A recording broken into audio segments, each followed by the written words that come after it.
نحمده ونستعينه ونستغفره ونعوذ بالله من شرور أنفسنا ومن سيئات أعمالنا من يهده الله فلا مضل له ومن يضلل فلا هادي له أشهد أن لا إله إلا الله وحده لا شريك له وأشهد أن محمدا عبده ورسوله أما بعد أعوذ بالله من الشيطان الرجيم بسم الله الرحمن الرحيم طه ما أنزلنا عليك القرآن لتشقى إلا تذكرة لمن يخشى تنزيلا ممن خلق الأرض والسماوات العلى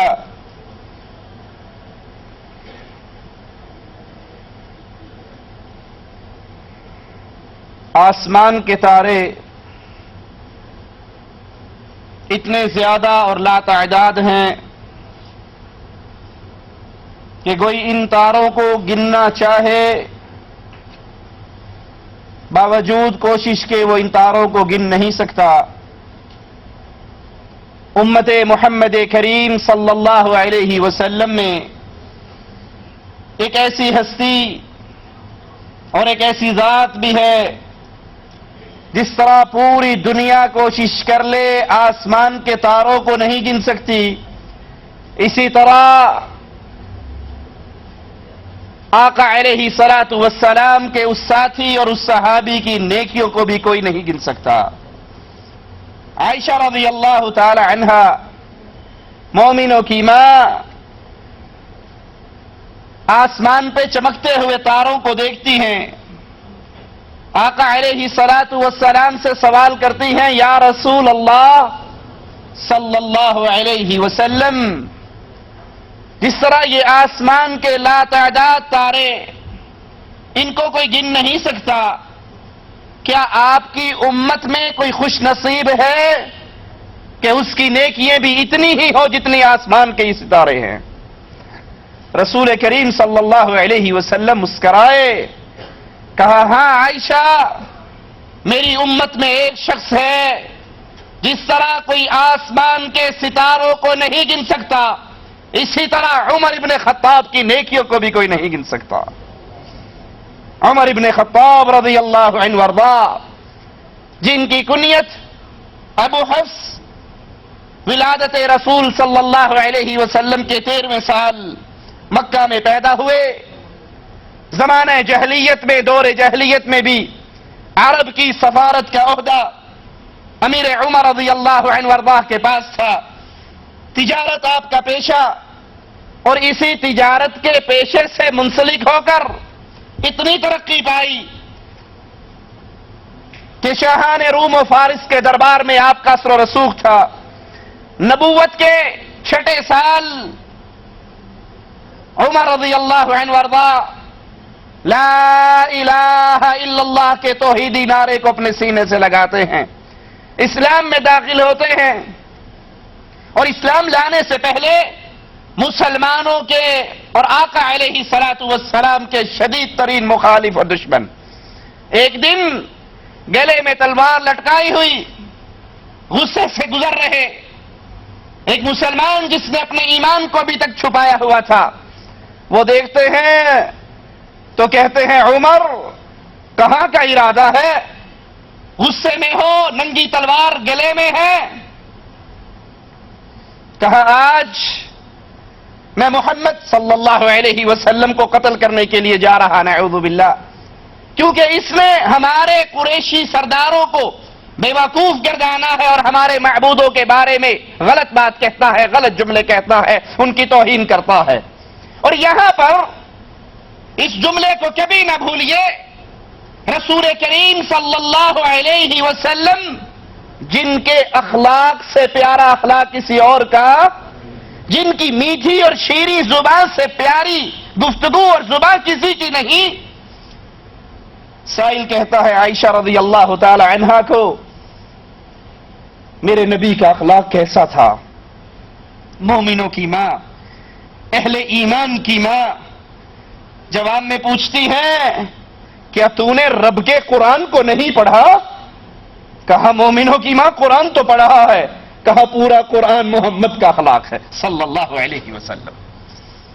اتنی میٹھی زبان والے، اتنے پیار والے، اتنی محبت والے، لیکن یاد کر لیجئے جب بھی لا الہ الا اللہ کا آوازہ لگے گا کہ لوگوں اللہ کے علاوہ کوئی الہ نہیں، کوئی مشکل کشا، حاجت روا، بگڑی بنانے والا، شفا دینے والا، رزق دینے والا، عزت دینے والا، موت دینے والا، زندگی دینے والا اللہ کے علاوہ کوئی نہیں، تو اہل شرک، اہل کفر اس کے جواب میں کہیں گے یہ ہمارے بزرگوں کو گالیاں دیتا ہے.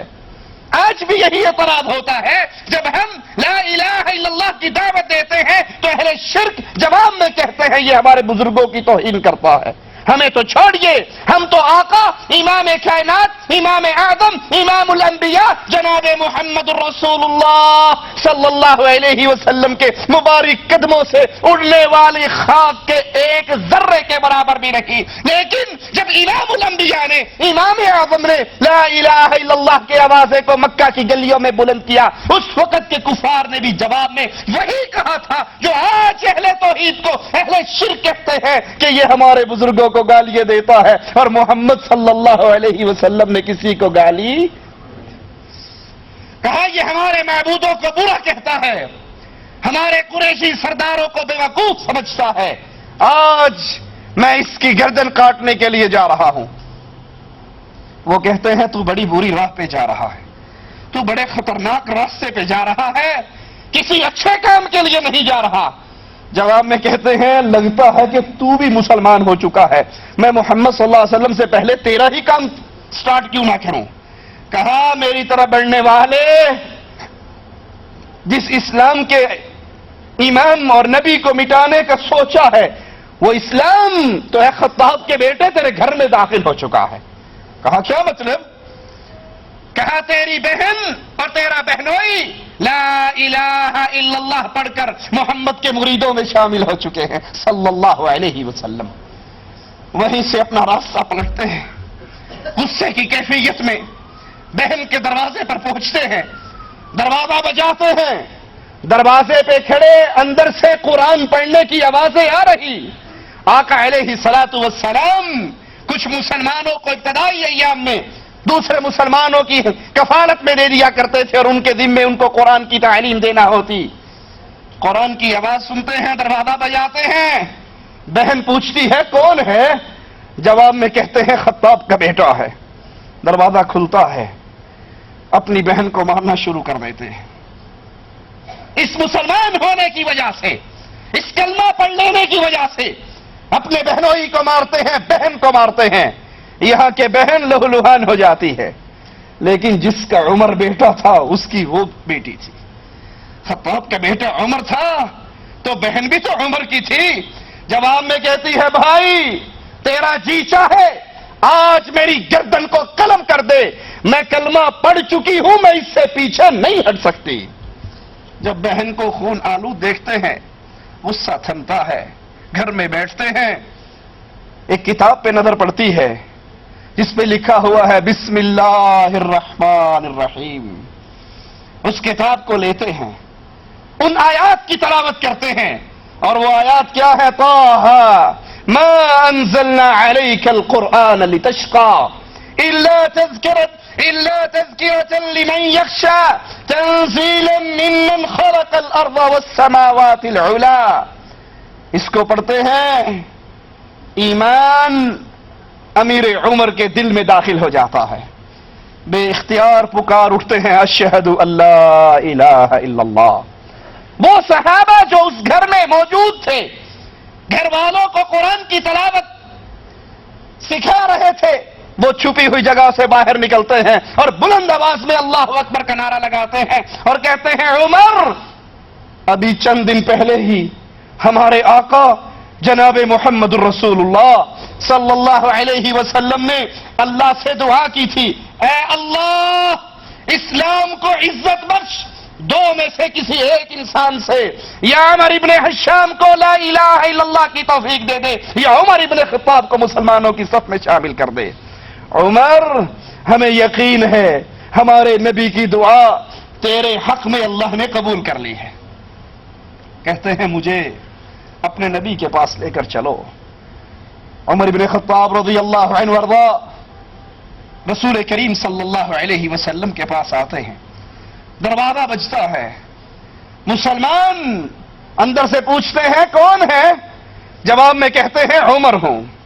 مسلمان کچھ پریشان ہوتے ہیں کہ ننگی تلوار ہے، گلے میں لٹکی ہے، اور عمر کی بہادری کا کیا کہنا، عمر کی شجاعت کا کیا کہنا۔ آج کے دور کے ظالم امیر عمر کے ایمان کا بھی انکار کرتے ہیں، اس کی شجاعت کا بھی انکار کرتے ہیں۔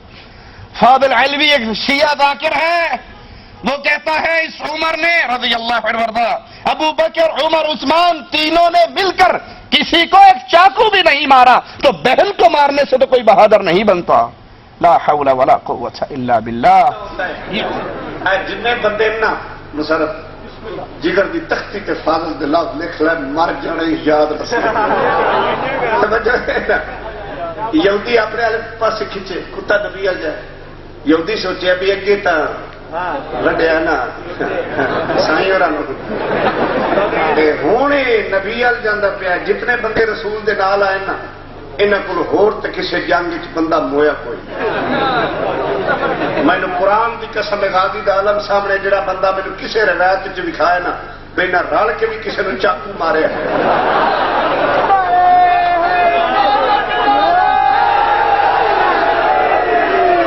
میں مذہب چھوڑ دے سا تے وقت بہن نو کٹن نال تے بندہ بہادر نہیں نہ بندا۔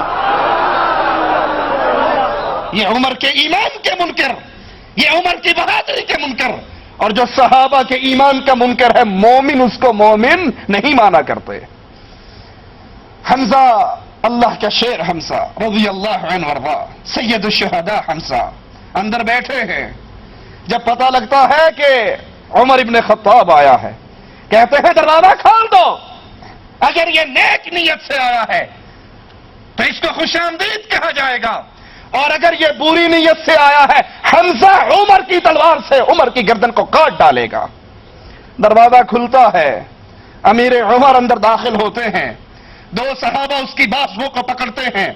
آقا علیہ السلام کہتے ہیں عمر کی بازوؤں کو چھوڑ دو، اٹھ کر عمر کے دامن کو پکڑ کے جھٹکتے ہیں اور کہتے ہیں عمر ایمان لے آؤ، اسلام لے آؤ۔ فوراً آواز لگاتے ہیں اشہد ان لا الہ الا اللہ واشہد ان محمد رسول اللہ۔ اہل ایمان جو چھپ کر اللہ کی عبادت کیا کرتے تھے، میرے عمر کی بہادری کا انکار کرنے والوں، میرے عمر پر تہمت لگانے والوں، اس کی توہین کرنے والوں، کاش تمہارے دل میں ایمان کا کوئی ذرہ ہوتا تو تم محمد کے کسی صحابی کی توہین نہ کرتے۔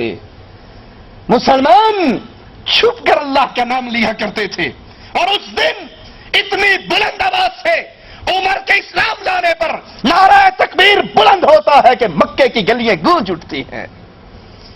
مسلمان پہلی مرتبہ اللہ کے نام کو اتنی بلندی سے مکے کی گلیوں میں بلند کرتے ہیں، اس آوازیں کو بلند کرتے ہیں، باہر نکلتے ہیں، کھل کر شرعام اللہ کی توحید کی آواز کو پہنچاتے ہیں۔ ماموں کے گھر جاتے ہیں، ماموں کو کہتے ہیں میں مسلمان ہو چکا ہوں۔ ماموں کہتا ہے ایسا نہ کرنا، یہ غلط حرکت نہ کرنا۔ کہا تم کہتے ہو نہ کرنا، میں کر چکا ہوں، اشہد ان لا الہ الا اللہ۔ ماموں گھر سے نکال دیتے ہیں، ایک اور قریشی سردار کے پاس جاتے ہیں، ان کو جا کر اس کی خبر دیتے ہیں، وہ بھی اپنے گھر سے نکال دیتا ہے۔ پھر جمیل بن عمر کے پاس جا کر امیر عمر اپنے ایمان کا آوازہ بلند کرتے ہیں، وہ فوراً بھاگتا ہے، خانہ کعبہ میں پہنچتا ہے، قریش قوم موجود ہے، اور ان کے سامنے کہتا ہے سنو، عمر ابن خطاب بھی محمد کے مریدوں میں شامل ہو چکا ہے۔ یہ سارے قریشی اٹھتے ہیں، حضرت عمر رضی اللہ عنہ وارضا کو مارنا شروع کر دیتے ہیں۔ عمر کے ماموں سے یہ منظر دیکھا نہیں جاتا، آج سینے چڑھا کر آتے ہیں اور کہتے ہیں سنو، میں عمر کو پناہ دیتا ہوں، آج کے بعد کوئی عمر پہ ہاتھ نہ اٹھائے۔ لیکن عمر کی غیرت برداشت نہیں کرتی کہ عام مسلمانوں پر ظلم ہو اور یہ ماموں کی پناہ میں رہے۔ ماموں سے کہتے ہیں ماموں میں تیری پناہ کو تیرے حوالے کرتا ہوں، میں اپنے اللہ کی پناہ میں ہوں۔ ابن عباس رضی اللہ عنہما فرماتے ہیں رسول کریم صلی اللہ علیہ وسلم نے فرمایا تمہیں شک ہے